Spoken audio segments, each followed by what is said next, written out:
Et yo les amis, aujourd'hui vidéo unboxing un petit peu particulière parce que je tenais déjà à dire avant de commencer cet unboxing un très grand merci à mon ami Romu parce que c'est grâce à lui que je peux vous présenter ce collector et que je peux aussi compléter ma collection de cette franchise que j'aime vraiment mettre de cœur. Il s'agit d'un jeu, un jeu vidéo à choix, un jeu vidéo aussi qui raconte une très belle histoire sous forme de pouvoir et ainsi de suite. Donc je pense que tu as deviné de quelle franchise il s'agit, mais je te montre tout ça juste après le générique.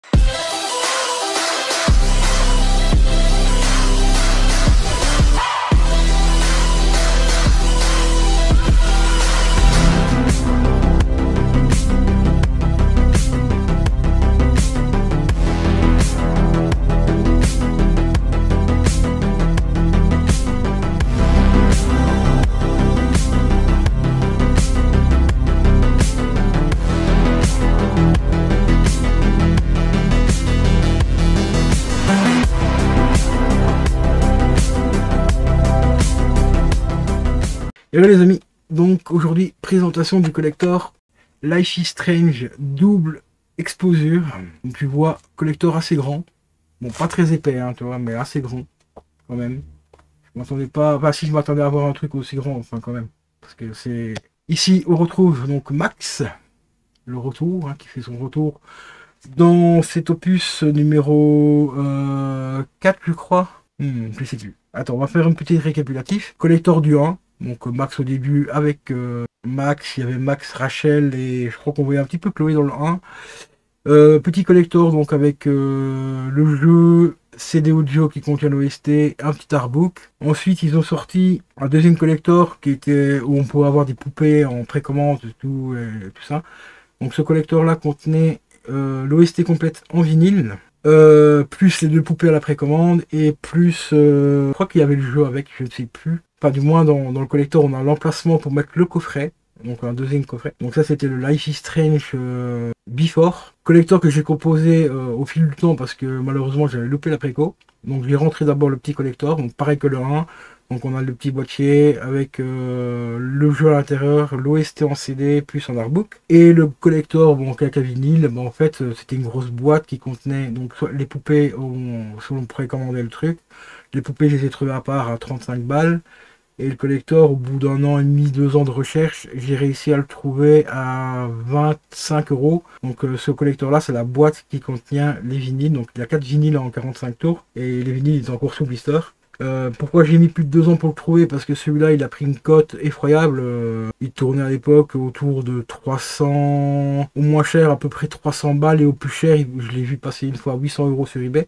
Un jour en live on m'en parlait justement de ce jeu là, puis j'ai fait une recherche pour montrer un petit peu les prix et tout, et je tombe sur une annonce, un mec en Belgique qui vendait donc le boîtier, les vinyles sous blister pour 25 balles. Bon, ce qui m'a fait 25 balles le collector là, plus les poupées 35, donc ça me fait 60 balles le collector complet, au lieu de 300, entre 300 et 800 balles quoi. Donc plutôt assez cool. Puis ensuite on a eu le coffret du 2 qui est sorti, donc pareil aussi OST en 45 tours, avec un petit une petite boîte qui contient donc les deux frères en poupée. Ensuite, on a eu le 3 qui est sorti, donc le True Color. On a eu donc aussi, pas spécialement de collector pour celui-là, je me rappelle pas du moins qu'ils avaient fait un collector. Il y a eu juste un steelbook, mais qui m'a été offert par Romu encore une fois, parce qu'il avait réussi à le choper chez Micromania et donc il me l'avait envoyé. Et on a maintenant celui-ci, donc le Life is Strange ici. Pas de jeu dans celui-là, dans ce collector-là, on n'a pas le jeu avec. Le jeu est disponible que sur PlayStation 5, Xbox en physique et sur PC également. Et donc du coup, comme j'ai pas la PS5, je n'avais pas acheté non plus le jeu en physique sur PS5. J'ai eu par exemple le Before. J'ai eu aussi le steelbook du Before. Hein, donc d'un côté on a Max et de l'autre côté on a Chloé. Donc c'est cette Before remasterisée. Et celui-là par contre je le possède sur la Switch parce que c'est la seule plateforme où il est sorti. À la base normalement il devait sortir sur PS4 et tout. Mais au final, ça a été annulé. Et entre temps, ils avaient déjà édité des steelbooks. Et bon, le steelbook, je l'avais acheté sur eBay, je sais plus à combien, je crois que c'était 60 balles. Ce qui reste très cher pour un steelbook, hein, je vous l'accorde. Mais il était neuf sous blister. Et tout en sachant que le jeu a été annulé en physique. Donc, ce steelbook là, pendant un certain temps, aujourd'hui, je vous avoue, j'ai pas regardé les recherches. parce qu'il a pris de la cote, mais pendant un certain temps, pendant une période, on va dire de 2-3 mois, il avait pris quand même une cote assez importante. Je l'ai déjà vu passer à 150-200 balles. Pareil sur eBay aussi, hein, donc à prendre avec des pincettes. Et ici, ben, Romu m'a tout simplement permis de me choper celui-là parce que Square Enix n'envoyait pas le colis en Belgique. Donc je lui ai fait un PayPal, je lui ai demandé s'il pouvait me le commander, il m'a dit oui et tout. Donc voilà, encore un très grand merci à toi. Grâce à toi, bah, je complète vraiment toute la franchise hein, de Life is Strange avec tout ce qui est sorti en collector et tout. Donc ça fait extrêmement plaisir.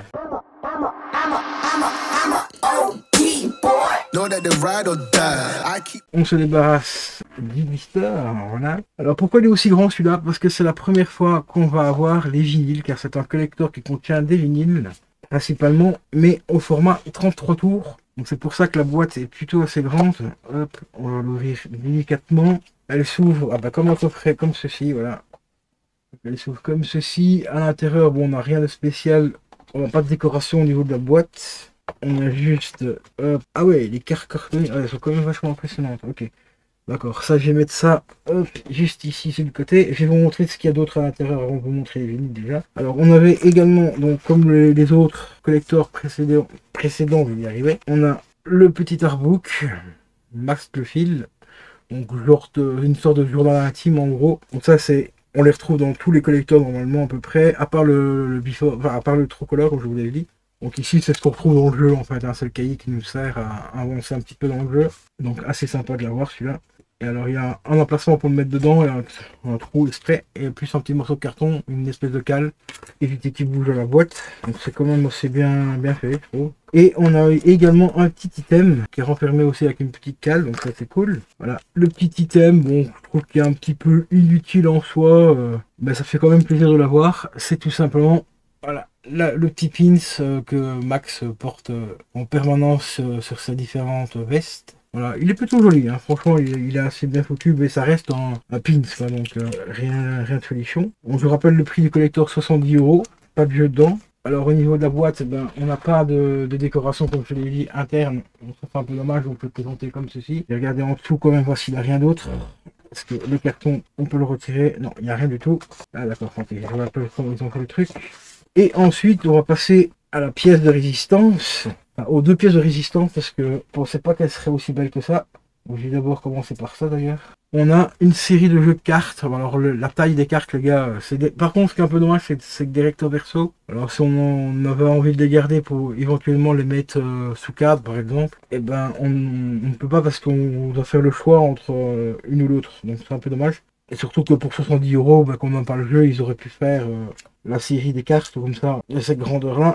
Enfin, une dédiée par visage. Est-ce que je me sens que c'est des recto verso? Ouais. Donc ici, je me rappelle plus tous les noms des personnages. Hein. Donc ici, on a un des personnages du jeu. Ici, on a le professeur qui a fait quelque chose de pas cool. Vous voyez, c'est recto verso. Donc pour le prix, ben, ils auraient pu faire un cadre pour chaque personnage. Donc un cadre pour elle.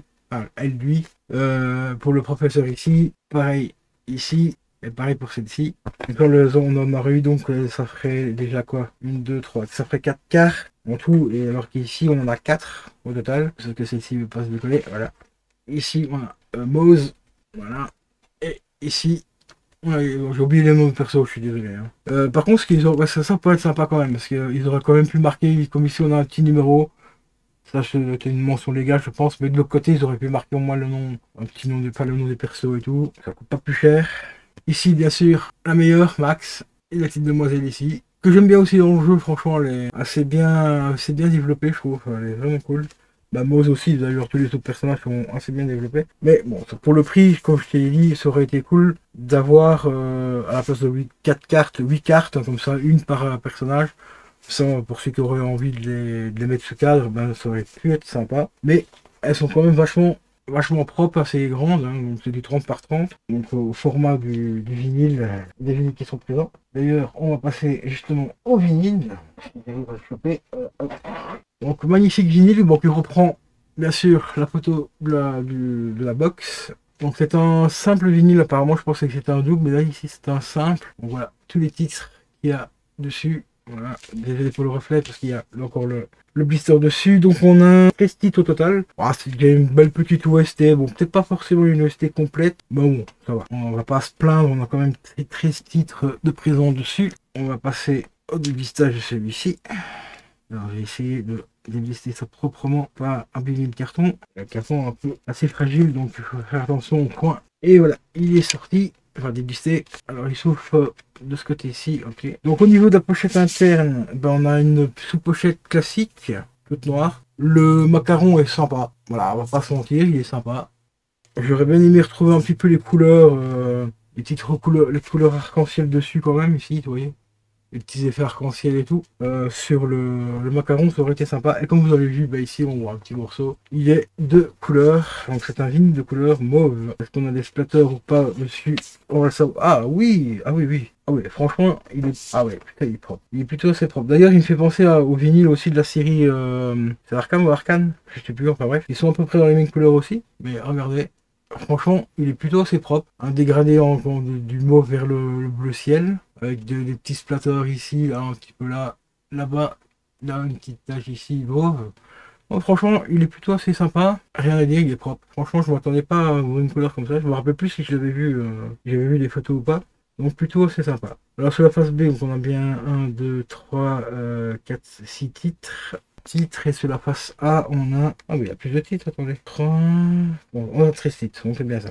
Donc les titres ici font... Le premier 2 minutes 52, l'autre 3 minutes 1 seconde. Le troisième 2 minutes 36, le quatrième 4 minutes 2, le cinquième 2 minutes 39, le sixième 3 minutes 44 et le dernier 3 minutes 35 sur la face A. Donc c'est quand même des BO assez longues. Face B, le premier 3 minutes 58, 5 minutes 52 pour le deuxième, 3 minutes pour le troisième et le quatrième et 2 minutes 54 pour l'avant-dernier. Et le dernier il fait 3 minutes 57. Donc ça va, c'est quand même une BO assez longue, donc ça va, c'est plutôt assez sympa. Vinyle de qualité, bon, c'est pas du 180, mais quand même assez rigide, donc on va dire c'était du 100... Ouais, peut-être du 120 grammes celui-là. Donc vinyle de qualité bah, très correct, hein, franchement rien à dire. Il restera plus qu'à écouter le son, ce que ça donne au niveau du pressage. Mais en général, Square Enix, quand ils font des collectors, c'est plutôt assez propre, donc les vinyles précédents du Before étaient quand même assez propres, assez bien... Donc une bonne qualité audio, et ceux de l'IC Strange 2, donc avec les deux frères, vraiment assez propre aussi au niveau de l'écoute, donc voilà. Et ben voilà les amis, un très grand merci à vous d'avoir suivi cette vidéo, ma passion de l'IC Strange, que je vous transmets à travers les différentes vidéos que j'ai fait tout au long de la franchise. Et comme vous le savez, ou peut-être pas, attention un petit spoil, à la fin du jeu, à la fin de celui-ci, et ben on apprend que Max va peut-être encore une fois revenir. Et ça, j'ai vraiment hâte de découvrir la suite. J'espère que ce ne sera pas dans 4-5 ans, peut-être d'ici 2 ans, je pense, ils nous sortiront la suite. Et ça va être plutôt assez cool. Vraiment hâte de découvrir la suite. Donc sur ce, les amis, je vous laisse. Portez-vous bien, c'est le plus important. Et prenez soin de vous. Ciao.